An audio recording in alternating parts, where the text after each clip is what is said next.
আচ্ছা ডাক্তারবাবু, আপনি কখন ফিরছেন বাড়িতে? অনেক রাত হয়ে গেল যে। কি বললো তোমার ভাই? দিনের পর দিন এই রোগ বেড়েই চলেছে। কিভাবে যে এই রোগ থেকে সবাইকে বাঁচাবো সেটাই ভাবছি। তুমি ভেবো না, আমি ঠিক বাড়ি চলে যাব। আপনি বাড়ি চলে যান, আমি এখানে আছি। কোনো অসুবিধা হলে আমি আপনাকে জানাবো। তুমি অনেক ছোট আমার থেকে। তুমি বাড়ি চলে যাও, আমি একটু থাকার পরেই বাড়ি চলে যাব। ঠিক আছে, আপনি তাহলে কিছু খেয়ে নিন দয়া করে। ডাক্তারবাবু, কি হলো আপনার? এরকম করছেন কেন? 2020-র ঘটনা। করোনার মহামারীতে পৃথিবী জুড়ে হাজার হাজার মানুষের মৃত্যু হচ্ছে। পড়াশোনার জন্য আমি কলকাতায় থাকতাম, কিন্তু সেই সময় আমি গ্রামের বাড়িতে এসেছিলাম। চারিদিকে লকডাউন হওয়ার ফলে আমার আর কলকাতা ফেরা হয়নি। আমাদের গ্রামে খুব একটা হাসপাতাল নেই বললেই চলে। গ্রাম থেকে প্রায় 5 মাইল দূরে একটাই মাত্র হাসপাতাল। সেখানে একটাই মাত্র ডাক্তার, তাকে সবাই ডাক্তার কাকা বলেই ডাকে। সে খুবই ভালো, তার ওষুধ খেয়ে অনেক কঠিন কঠিন রোগও সেরে যায়। তিনি এতটাই ভালো যে গরিব মানুষের কাছ থেকে কোনো টাকা পয়সা নেয় না। যেসব মানুষদের সামর্থ্য নেই পয়সা দিয়ে ওষুধ কেনার, তাদেরও তিনি ওষুধ দিয়ে সাহায্য করেন। সেদিন আমার জেঠুর খুব শ্বাসকষ্ট হলো। আমরা দেরি না করে তাকে হাসপাতালে নিয়ে গেলাম। ডাক্তার কাকা, ও ডাক্তার কাকা, ডাক্তার কাকা, আরে ও ডাক্তার কাকা। কি হয়েছে? এত চেঁচামেচি করবেন না। কি হয়েছে আমাকে বলুন। ডাক্তার কাকাকে একটু ডাকুন, দেখুন না আমার জেঠুর কি হয়েছে। ডাক্তারবাবুর রাতে করে ডিউটি, এখন আসবেন না। উনি রাতে আসবে। আপনি এখন অন্য ডাক্তারকে দেখিয়ে নিন।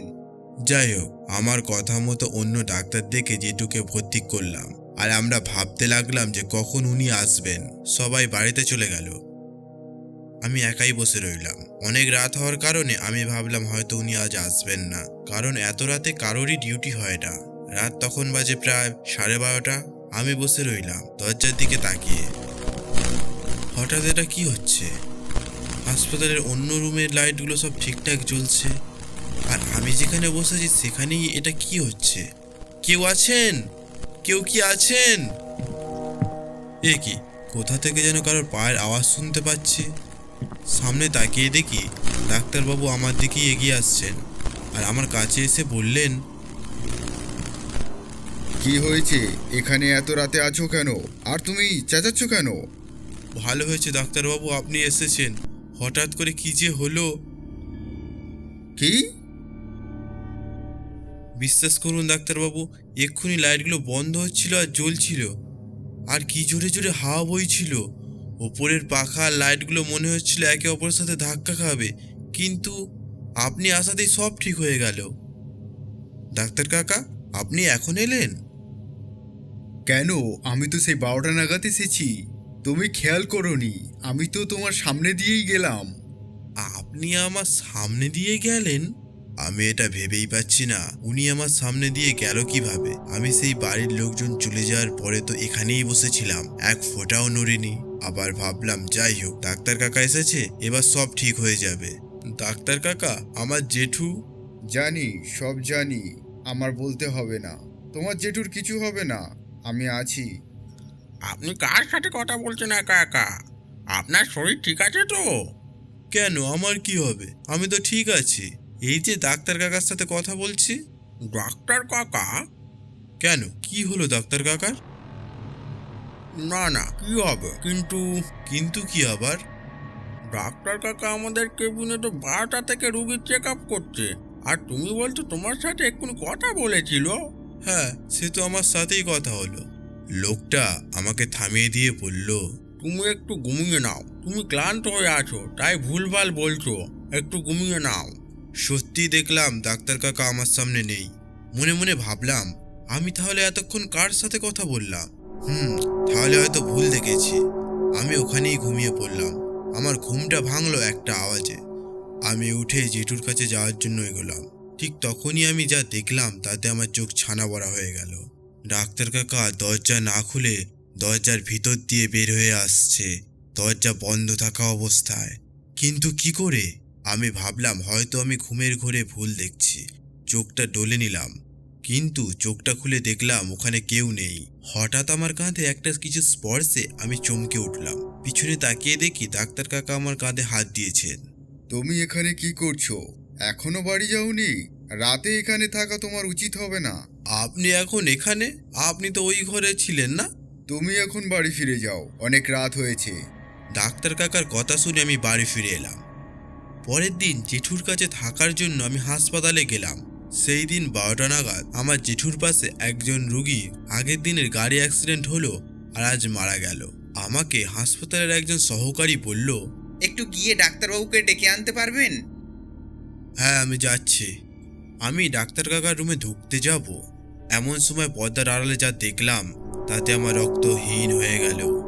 ডাক্তার কাকা একজনের সাথে কথা বলছে, কিন্তু যার সাথে তিনি কথা বলছেন সেটা আর কেউ না, একটি নরকঙ্কাল। কঙ্কালের সাথে ডাক্তার কাকা কথা বলছে কিভাবে? আমি ঠায় দাঁড়িয়ে রইলাম, আমার পা দুটো যেন জমে গিয়েছে। কি বিভৎস দেখতে নরকঙ্কালটা! গায়ে এক টুকরো মাংস নেই, শুধু হাড় আর হাড়, চোখ দুটো যেন জ্বলছে। আর ডাক্তার কাকা এর সাথেই কথা বলে চলেছে। আমার রক্ত জল হয়ে আসার উপক্রম, নিজের চোখেও বিশ্বাস করতে পারছি না। হঠাৎ কারোর গলা শুনে আমি চমকে উঠলাম। কে কে? পিছন থেকে ডাকছে সেই সহকারী। আমাকে বলল, তুমি এখানে এখনো দাঁড়িয়ে কি করছো? ডাক্তারবাবু তো তোমার জেঠুর ঘরে চলে গিয়েছে। ওটা কি? কোথায় কি? ফাঁকা ঘরের দিকে তাকিয়ে আছো কখন থেকে? এখানে থাকতে হবে না, চলো তুমি আমার সাথে। আমি দেখলাম ডাক্তার কাকার ওই লোকটি কেমন যেন হাওয়ায় মিলিয়ে যাচ্ছে। আমি ভয়ে ভয়ে বললাম, তুমি আমাকে সত্যি করে বলো তো, ওটা কি দেখলাম আমি আগের দিনেও ডাক্তার কাকাকে দেখেছি দরজা বন্ধ অবস্থায় বের হতে। তোমার জেঠুর চিন্তায় তুমি হয়তো ভুলভাল দেখছো, এইসব কিছুই না। না, সব সময় চোখের ভুল বা মনের ভুল হতে পারে না। তুমি আমাকে সত্যি করে বলো তো, এখানে কি হচ্ছে? শোনো তাহলে, 2 মাস আগে যখন চারিদিকে করোনার প্রভাব দেখা দিয়েছিল, তখন ঘটে এই দুর্ঘটনা। বলতে পারো এই হসপিটালের একটা দুঃখের দিন।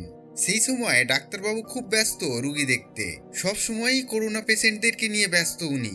সেদিনও অনেক রাত হয়ে গিয়েছিল ডাক্তারবাবুর। কেবিনে ঢুকে ডাক্তারবাবুকে বাড়ি যাওয়ার জন্য বলি, ডাক্তারবাবু বাড়ি যাবে না বলে আমাকে বাড়ি যাওয়ার জন্য বলল। আমি ডাক্তারবাবুকে খেয়ে নিতে বললাম।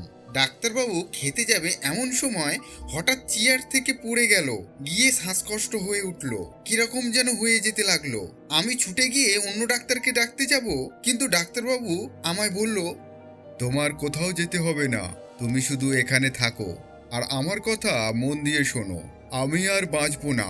আমি অনেক আগেই চেক আপ করেছি, আমার করোনা ভাইরাস অনেক বেশি পরিমাণে অ্যাটাক করেছে। আমি তোমাদের অনেক ভালোবাসি। আমি এই হসপিটাল ছেড়ে কোথাও যেতে পারবো না। আমি যদি মরেও যাই তাহলে এই হাসপাতালে আবার ফিরে আসব। এই কথাটা শুধু তুমিই জানবে, আর কেউ যেন জানতে না পারে।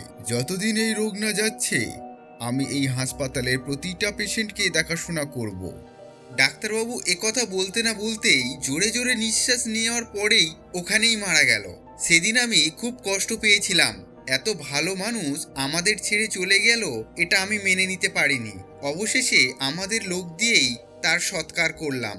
কেউই এই ঘটনা জানে না। ডাক্তার কাকা প্রতি রাতে ফিরে আসে এই হাসপাতালে সবাইকে সেবা করার জন্য। এই সব কথা শুনে আমি আর সহ্য করতে পারলাম না। আমার মাথা ভোঁ করতে শুরু করেছে। কিছুক্ষণের মধ্যেই আমি জ্ঞান হারালাম।